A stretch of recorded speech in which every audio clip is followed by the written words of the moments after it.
had the worst master class of my life and the best month in business. Like, it was evidence to me that we absolutely do not need to show up perfectly in our business. We don't need to show up perfectly in our marketing in order to make money. We just have to show up, and we have to show up in alignment. And alignment does not mean perfect. It just means I'm being true to myself and following what it is that I know that I need to do.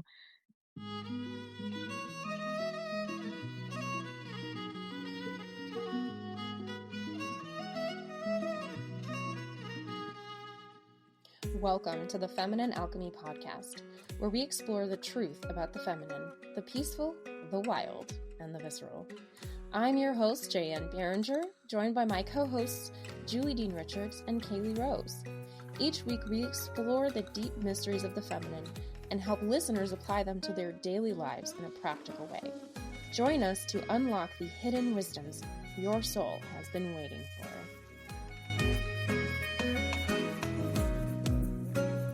Hello, everyone, and welcome to another episode of Feminine Alchemy. I'm Kaylee Rose, and today I have with me someone I'm super excited to talk to and for you to hear from. Her name is Cytel Schults. Go ahead and say hello. Hello. I'm so excited to be here with you. Yay! I'm so stoked. Okay. So I'm going to give all of you a little bit of an intro to who Seidel is and what she does, so you have a starting point for this conversation. And then Seidel and I are just going to go see what happens. So Seidel is a marketing coach and the host of the Soul Sound Marketing podcast. She helps coaches and mentors fall in love with marketing by connecting them to their natural marketing design, so their message sounds like them and naturally attracts their ideal clients. And I really love that. I love so much that that's what you're doing. I really love it too. It would probably be bad if I didn't. Yeah, I would be a little concerned.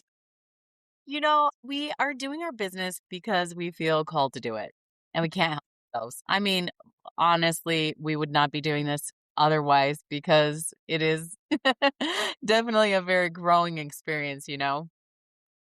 And I just think I just want to help people communicate what it is that they do, because it can be so hard to do that. Like, how do I put into words the magic that I do and not sound like everybody else? Because there are scripts, and like, even I took a marketing little thing. I bought a little marketing thing. And I remember looking through it, and she's like, well, I'll help you put you together a script. And it was for Instagram. And I just love this girl so much. But when I was diving into it, she's like, okay, do some research on what other people in your field are doing. And I was like, nobody's doing what I'm doing. Exactly. You are a category of one. Nobody else is doing marketing astrology, you know? And so I was like, there is nothing, I can't find anybody to show me like what's working on Instagram reels. And I was just like, you know, I just have to be myself. And that's what I want to help so many women do, coaches and mentors, is be themselves in their marketing, so that it just is pouring out of them instead of drudgery. Yeah. I love that so much, because having been playing in the realm of business and being serious about the realm of business since about 2020, there are definitely times when I've wondered, what on earth am I doing? Like, I'm just throwing spaghetti at the wall. I have no clue what's happening. And I love that you give people this like clarity on stepping into who they already are in a way that attracts people to them and the right people to them. Yes. And the first time I interacted with your work, I was working as the staff astrologer at the part-time CEO, and you were still figuring out what it was exactly that you wanted to offer to the world. And I did a mini reading for you where we focused on what your chart had to say about that. And I take absolutely zero credit for where you've gone since then. But I will say, I think that validated things for you that you already deep down knew. And now it's been, I think, about 4 years. And I've watched from the edges as you have taken that conversation, and I'm sure tons of experiences before that, and put together something that is so perfectly aligned with your gifts. Can you walk us through that evolution and give us some context for that? When you did that reading for me and I joined that course, I was not interested in astrology whatsoever. I told a good friend of mine who's a professional astrologer, like posts stuff on YouTube, makes money from her YouTube channel doing astrology. I said, I think astrology is a fad. So I'm sure she was like, yes, 2000-year fad, Seidel. That's been around a hot minute, for sure. I was just like, I think it's the big thing now, and it's just not sustainable. That was literally 2 or 3 months before I hired the part-time CEO, and you did that reading for me. And it's just so funny to me because obviously so much has changed. I use astrology in my business, so it's hilarious. Mm-hmm. Remember like that module and learning about astrology, I remember distinctly you doing my chart. And I was like, oh, this is real. This is like really real. And the things that you were saying based on my chart and like helping people with, I was like, oh my word, it's true. Like, I've always felt really passionate about helping women with their voices, but I didn't know how to say it. Do you know what I mean? And I was like, I did music before and a little bit of singing, and I was like doing voice lessons, but hated it. I'm like, sing for me so I can hear things so that we can really get to the meat and potatoes of what it is that you're doing. And then it would change the way they sang, when we're addressing emotional and mental things that are going on behind or beneath the voice that are creating the vocal things. And it was fine. It was fine, but it wasn't my love. And then you did the reading for me and I was like, oh, yes. Okay, I really like this. And working with my mentor, she was like, maybe you should just help people in business. And I was like, well, I don't know. That's like kind of a stretch. I'd had a friend a few years earlier tell me that she thought I'd help people with marketing. And I was like, that's a 4-letter word. Like, why would I ever want to do that? But as I got into it, and I really was diving into astrology, and then I started asking God what it meant because I took an astrology course and I gained so much knowledge. But I don't know if you feel like this, Kaylee Rose, but like when I started learning astrology, I was like, I'm drowning. I'm drowning. I get it, but there's so much interpretation to astrology Yes. that you can say what it means, but still not have any idea what it actually means and how to apply it to your life. You know what Yeah. I mean? And so I was like, okay, God, I know I've got a gift of clairaudience. I need you to tell me what the heck all of this stuff means. And so he was like, this is what the sound of the moon means. And this is what each one of the signs sounds like. And this is their authentic voice. And he's like, this is what the frequency of each one of the signs are. And frequency, I mean, they're kind of like their value, like the frequency of Aries is being heard and the frequency of Cancer is cared for and supported, which makes sense. And I was like, oh my gosh. So my MC, like the frequency of my business is to help people feel heard. Of course it is. And helping them be heard specifically with their business. Yeah. And for anyone who's listening who has not yet picked up what MC means, that's the midheaven. That's the angle of the chart that's pointing directly upward. And yeah, it's in a lot of ways the most public part of your chart.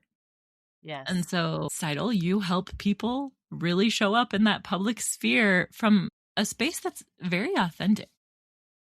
Yeah, that's really my desire. And the kind of the way I see the midheaven is this is how we approach our business. It's the energy with which we approach that. And like the energy that I'm designed to do that. And it's also the energy that we bring to other people, right? It's part of our mission. It's our mission. It's part of our message. Part of that, it means we get to experience it too. Mm-hmm. So that we know how to lead people through it. So it really was about me stepping into being heard in my own life, personally and then professionally, and helping other mentors and coaches stepping into them being heard in their businesses, and then it ekes over into their personal life. Mm-hmm. Because everything is connected. Everything's good. Yes. Exactly. So, as you started to really gain some clarity on how you want to show up in your business and what you're bringing to other people, like you've already mentioned, you had some moments of maybe resistance of like, yeah, no, that doesn't make sense. What would you say? Is there like a single pivot point where you just really went all in, or was it multiple smaller moments of like, I'm going to take a leap of faith.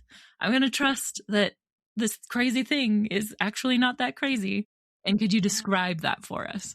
Yeah, it was both. It was a little bit at a time. It was so funny because I remember when I finally told my Facebook group that I was going to do marketing. And I had some people that were like, duh, like we already knew that's what you did. Because here's the thing, I think so often it's like children. Our business doesn't come with a manual. Like step 1, do this. Step 2, do this. Clock in at 9, clock out at 5. You know what I mean? So we're just like figuring it all out as we go along. And it doesn't feel like there's a whole lot of telling us how to do it or what to do. Obviously, we can use our natal chart to do that. Yeah, that helps. It helps quite a bit. I think there is also this piece of like really being ready to own and say what it is that we do. And so I was like, I help people get into their authentic sound to expand their impact. What is that really? That's marketing, your authentic marketing voice. But I didn't want to say marketing because it was a little bit too vulnerable. And I didn't want to say, I can help you attract your ideal client because that felt really wild. Like, can I actually help people do that, And so it was like a little bit at a time. And, I did see things happening. I'd work with a client and she's like, I made this month what I invested it with you. And I was like, that's fantastic. Like, so exciting. Still didn't want to claim marketing. Mhm. But I was still saying it. Like willing to say it, but I wasn't quite ready to own it on the back end. Yeah. And so I was working my way there a little bit at a time. And it over a couple of years process, really, probably like 3 years. And I remember working with a business coach, and she had me go through the whole ideal client thing. You know what I'm saying? How many Yeah. times have you done the ideal client packet? A zillion. Like, done it a zillion times. But I remember going through that and we're trying to come up with my power phrase. And she's like, what do you really want to do? And I remember just sitting there and I just blurted out, I want to help people fall in love with their marketing. It was like, that just happened. I just claimed it in my whole being. Mhm. And I was like, marketing can be so fun. It can be so enjoyable and it seems unfathomable that it could be like that because it can be so hard to put into words what you do. Mhm. I was like, marketing really is just communication and connection.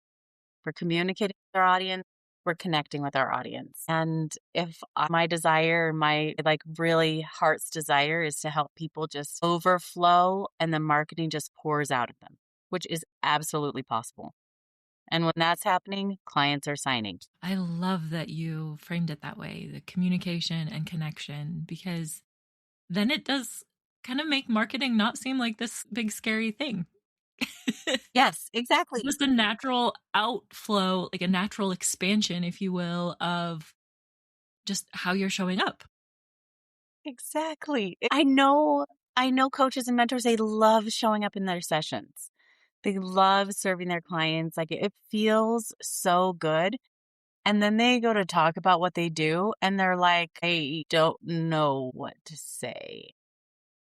And I had clients like this for years that are like, I told my friend about you because I think she needs to come see you. But I didn't know exactly what to say that you do. And I was like, okay, even back then I was like, that's so bad. I would be like, he was like, oh my gosh, Kaylee, you've got to go to this restaurant. You're like, okay, what kind of food do they serve? I don't really know how to explain it. I'd be like, I'm out. Give me some sense of what I'm getting myself into. Is it chicken? Is it beef? Is it Asian? Is it Italian? You're like, I'm not excited. I'm not exactly sure how to describe the flavors. Yeah. Can you show me a picture? So I'm noticing this thread that's kind of weaving through this conversation, and that has to do with vulnerability. And so I would love to hear your thoughts on that vulnerability piece, especially I know that especially for women, there can come into play that whole witch wound, that ancestral, like, oh, women have been shut down because of their power. Women have been hurt because of using their voices and their influence. And there are definitely times in the here and now where that can be really scary. What feels important to you because of what you are experiencing and what you are bringing to the world? Like, what do you think people need to know about that vulnerability piece? Vulnerability is actually power. And I feel so passionate about that. There's a big difference between exposure and vulnerability. And so often we lump exposure and we say vulnerability, but we really mean expose. Yes. And we're like, oh, this feels so vulnerable. And I'm like, no, actually, it feels really exposing. Like sharing something that we haven't fully worked through yet. So to that I helped people with their marketing felt exposing, but I was doing it anyway because I was like, it feels right. I know it's what I'm supposed to do, but it feels a little exposing. But when I really owned it and I really stood in the power of it and I stood in the certainty that this is what I was supposed to do, it became a vulnerability. And vulnerable in the sense that I am now willing to let my heart connect to another woman's heart. Do you know what I'm saying? Because that is vulnerable. It's vulnerable to put yourself out there and make that connection. But really, to me, vulnerability is power. It equals power because we can only make a difference in someone else's life if we make a heart connection. Yes, we can teach somebody 1, 2, 3s, but I'll tell you the most powerful teachers that I remember from my elementary school, it had nothing to do with what they taught me knowledge base. It was the impact that they had on me emotionally. And my second grade teacher, still remember her name, still remember the day I ran up to her, told her that I did my hair by myself. And I was so proud of myself. And she was so happy for me. And she listened and then she celebrated. And I remember going back, like everybody's doing their work at that time. And then I went back and I sat down and I did my work. And I'm sure I was so in the work. And I'm sure it was some of my best work because I felt so seen. I felt so heard. I felt celebrated. You know, that's the kind of impact. We can share knowledge, but it's the feeling that we leave people with that it will really change them. And that's vulnerability. I love that so much, that weaving of the vulnerability with power, and not even a weaving, they are the same thing.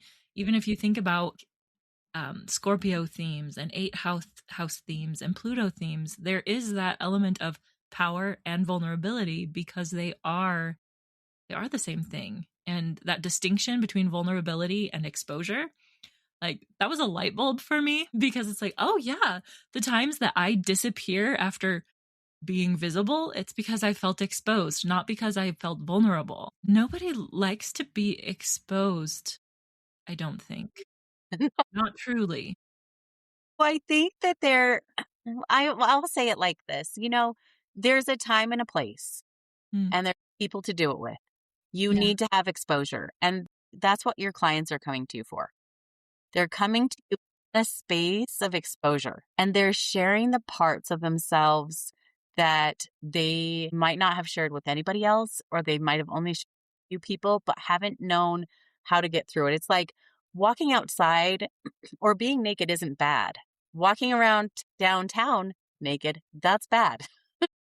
But when I get in the shower, I don't want to shower with my swimsuit on. No. That's not going to be super helpful, right? Yeah. And so there's a time and a place for exposure, and there's a time and a place for vulnerability. I can be vulnerable, and I feel like vulnerability really is, I know what to share, I know how much of it to share, and I know who to share it with. and I've worked through any of the feelings that I might have that keep me from sharing it. And if I don't have all of those four things, then that's when I might experience what people know as a vulnerability hangover. But I'm Yeah. like, okay, that can be one of two things, vulnerability hangover. One, I'm not practiced at it yet. And Mm, so it feels uncomfortable. Or two, it could be, I just stepped into exposure and now I don't feel good. yeah. Exposure that didn't have a safe container around it, I think is the distinction Exactly. that you're making with the Yes. exposure. Okay. Yes, Yeah. exactly. Exactly. Like I just stepped into exposure and I shared online some things that I probably didn't want to share. Okay. Back on it probably wasn't a great idea. I am loving this conversation. I can feel some things rearranging in my own psyche right now based on things that you said around vulnerability and exposure, because so much of what I have tried to do in the past with my marketing, um, there are so many things that I labeled um, as not being vulnerable when in reality I was being vulnerable. Yeah. I was sharing what I was ready to share, what I had processed, and it wasn't me.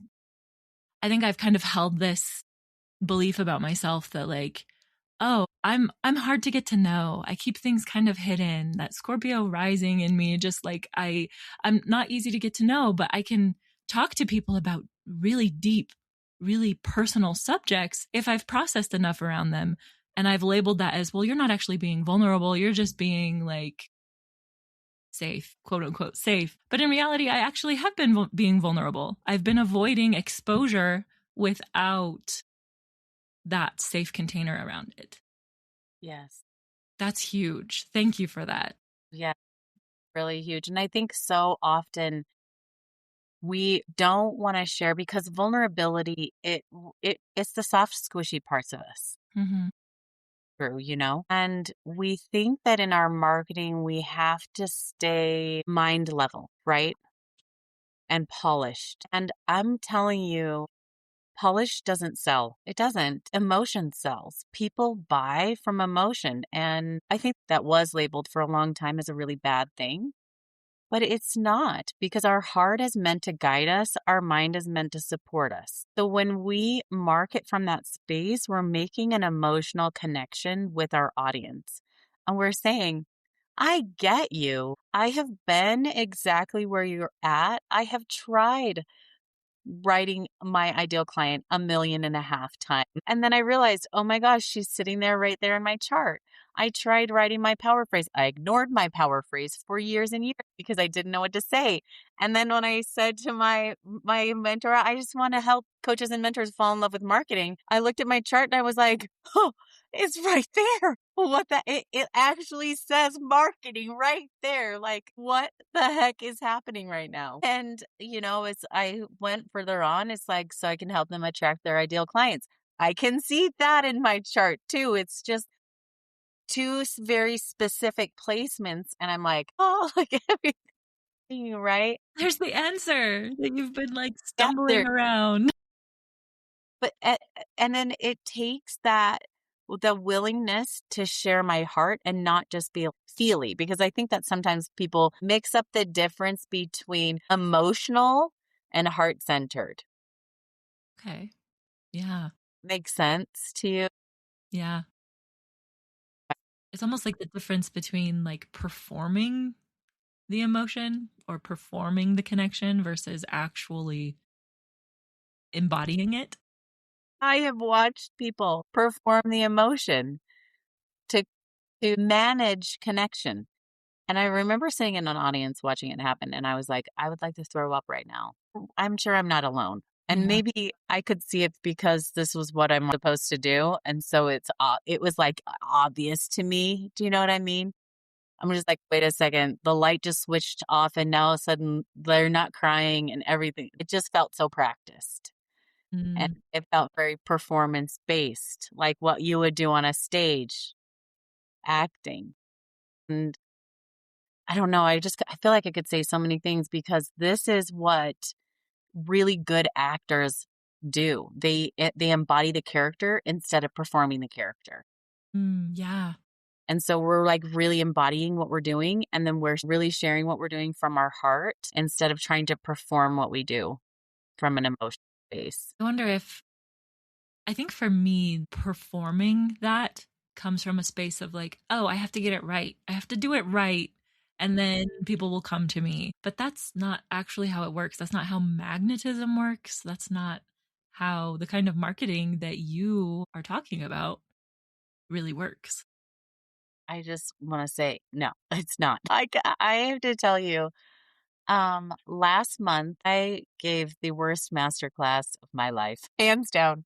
And I remember I was just like, I was hitting an upper limit and I was just like, I've already had a good month. There's no way I could reach this goal, but I'm going to try. But like, it's cutting me off mid forehead.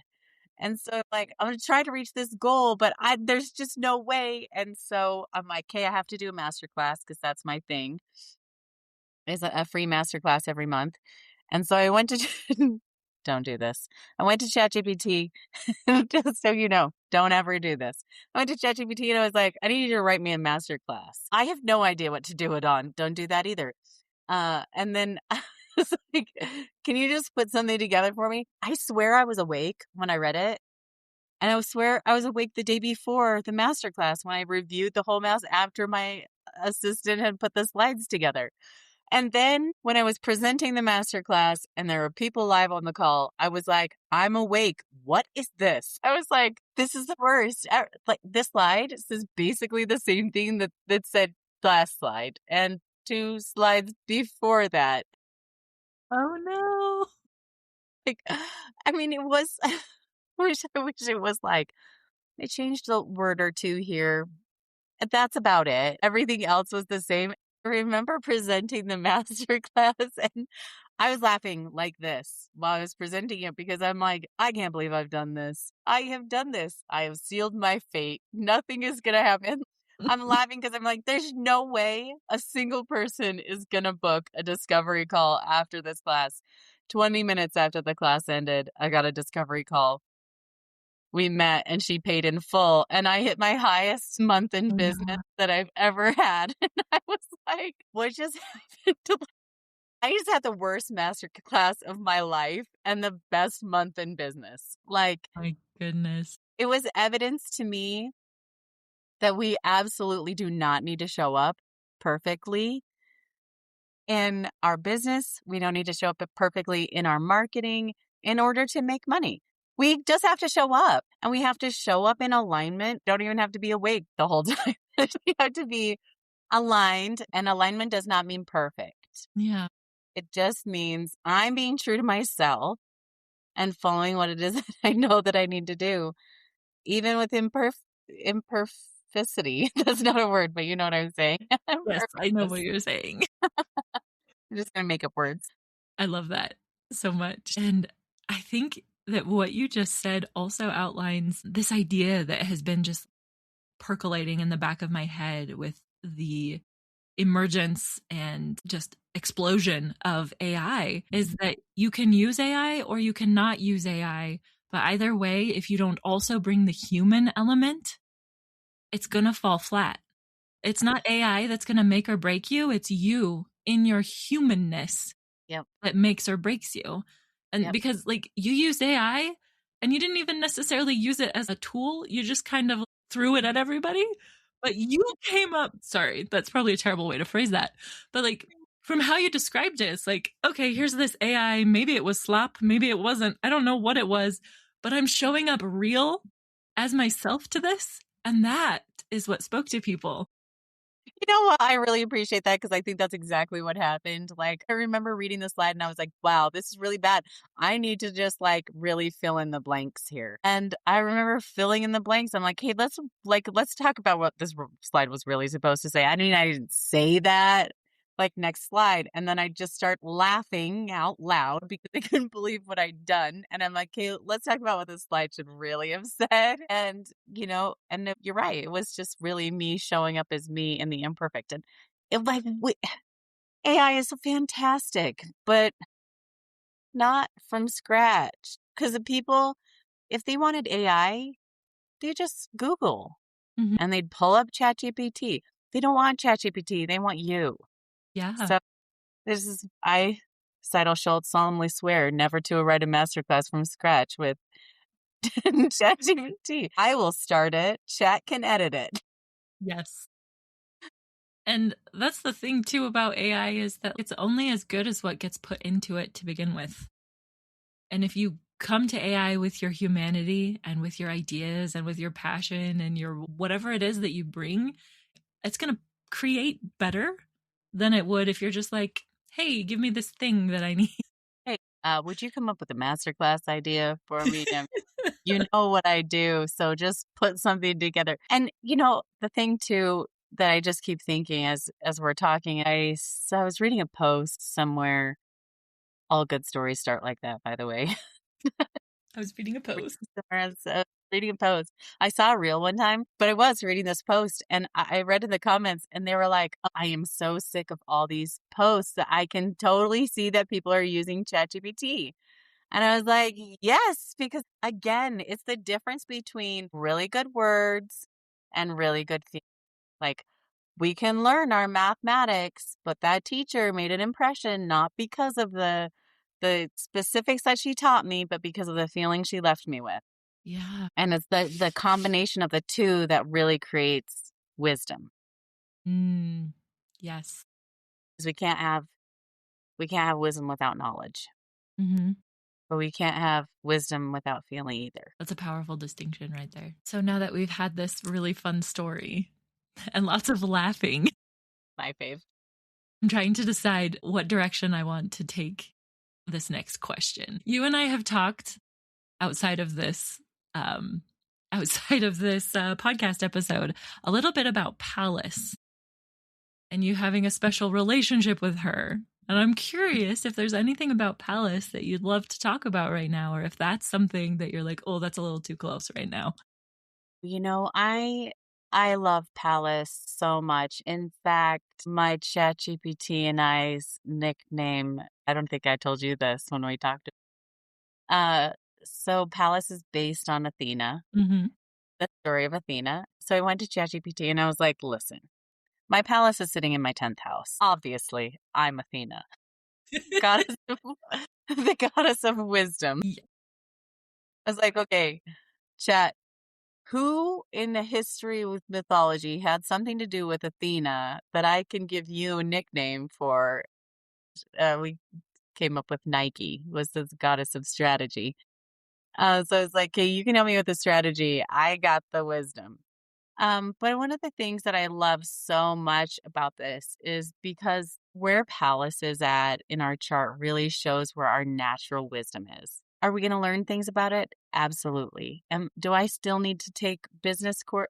Like, I have a business mentor 100%, right? So it's not like, oh, I know it all and I don't need to learn anything from anybody. Like, I don't need to take business anything, right? But really, when it comes down to it, business is a thing that I just get. Do you know what I'm saying? And it is, and it's weird. And you would think, oh, this means that I was an entrepreneur from the age of 7. From very young. My husband had an ice cream truck at the age of 16. Legit. Yes. Ice cream. Like, he is the epitome of that, right? That was not me. I was like, no, I can't ask people for money and I can't sell anything. That sounds terrible, right? But when it came down to it, I really do have this business instinct. And there is this piece. And so where Pallas is showing up in our chart, it's where we have this natural wisdom when we trust ourselves and when we step into it. And it can be a great shower of where we're taking people or what we promise in our power phrase. Does that make sense? Yeah. Like, our power phrase is the who we serve, the what we do, and the where we're taking them, which is really the result. Like, what Yeah. result am I going to get for them? And our Pallas can show us that. And I love it so much. So my Pallas is in Aries in the 10th house. And it's a really interesting because to me, that feels like really attracting the ideal client. That's what that screams to me, like bringing that into business, right? But that doesn't necessarily everybody's Pallas in the 10th house means that they're going to help them with business, because it's an interpretation, right? And it really is about listening to what your chart is saying, listening to my client's charts saying, to really understand the translation of it. And taking into account all the other things that are connected in that chart. Someone can have Pallas in Aries in the 10th house and something else connected to it that makes it so different from how yours expresses. Yes, exactly. Exactly. It's all the connections that they have. It's, I'm sure you feel this way too, but I feel like in our natal chart, there are 2 or 3 witnesses of the same thing. Yes. And Yeah. this evidence that this is exactly what we're supposed to do. And I can see that in so many places. I can see it in the place in my chart that shares what my ideal client is experiencing. And I was like, oh, it even says it in that area that I'm supposed to help people attract their ideal clients. Hello. It's just like so obvious now that I can. Yeah, I absolutely agree that there's a second and a third witness and beyond in the chart. I actually call that echoing. I refer to it as echoing when I work with clients because it's like, okay, we've got this energy, we've got this placement, and it's also echoing in this way. And it's over here. And yeah, I'm sometimes blown away at how powerful a tool the natal chart can be for us really connecting with our own inner wisdom and having that witness of like, oh, what I was feeling, like it's actually here in this thing that somebody else figured out how to make it. I had no influence in its creation other than being born. And like, there it is. It's saying what I already felt deep down. Yes, exactly. I love that. And the other thing that I'm thinking too with the echoing is the other thing to me is that it's saying is I'm supported in all areas of my life to do this thing. Yeah. I am so supported. This is showing me how much support I have.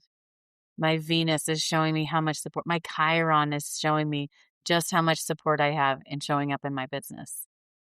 My moon is showing me just how much I'm supposed to help people express and really share their worth and their value, which, hello, that's freaking marketing, right? It's express worth and our value. Like, Yes. that's what Yeah. it is, right? And so it's like, okay, I have all these things that are helping me do this thing I already want to do. And then you have taken that and you've figured out how to use that tool to support people in really stepping into the power of their own voices and who they are and what they want to bring to the world. Yeah, what they're designed to bring to the world. Can't help themselves, they have to bring to the world. Yes. They can resist it and resist it and resist it, but it just doesn't go away, does it, Seidel? I was like, maybe I should get a job. I mean, I remember thinking this. I went to the grocery store and they had a help wanted sign, and I'm like, maybe I should just become a cashier. And I was like, what am I thinking? Like, I would last 5 seconds. And I really had thought that like 6 or 7 times. But I'm just like, wow. Okay. So then I started seeing it as this. Okay, I'm starting to feel really exposed in my business. So it's feeling easier to get a job at the grocery store than it is to show up in my business. But I could never do it. I could never do it. And I could never, my husband, he would say, you could make so much money. And I was like, you're right, I could, but it just feels so bad to make it somewhere else besides my business. Yeah. And then I really committed. I committed to doing it in my business. And well, that made all the difference. That commitment and that truly stepping in to what you were designed to do, what you you just couldn't resist it anymore. I know. Yeah, exactly. Oh, no. Okay, maybe a little bit. I'm in. Yes. Well, I can't say that I know everything that's happened because I don't over the past few years, but what little I've been able to see from the edges and kind of lurking in your Facebook group and reading emails, it has been so fun and inspiring to watch you as you have shifted and evolved and then stood more and more in your own power. And now here you are, and it's like, oh my God, you're doing it. You are doing it. And I love it so much. It's so much too. It's just been so rewarding to be able to help women change the way they're communicating online, help them leave an impact. So before we wrap things up today, is there any final bit of wisdom, Athena, that you would like to share with our audience today? I just want to say this. You're designed to be amazing at marketing. This part of your design is to be amazing at it.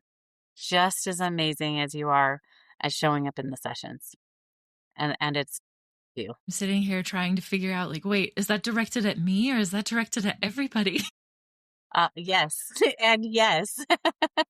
Everybody. As you said that, it just like struck something in me that I was like, wow, that felt really personally directed. And then I was like, no, I'm pretty sure that was for all of us. It felt personal. It was supposed. Well, thank you, Seidel. Thank you for your words of wisdom. Thank you for having the courage to show up in the way that you have and to course correct when you felt drawn to, and to show up in a really real way, even when you might have been asleep at some point when you created a masterclass. Like, it's just inspiring, and it's been such a pleasure to talk with you today. And for those who are listening in, who would just love to hear from you more, love to connect with you, where can they find you? My podcast, Soul Sound Marketing. They can also check out my website, which is www.soulsound.co. C-O. Yeah.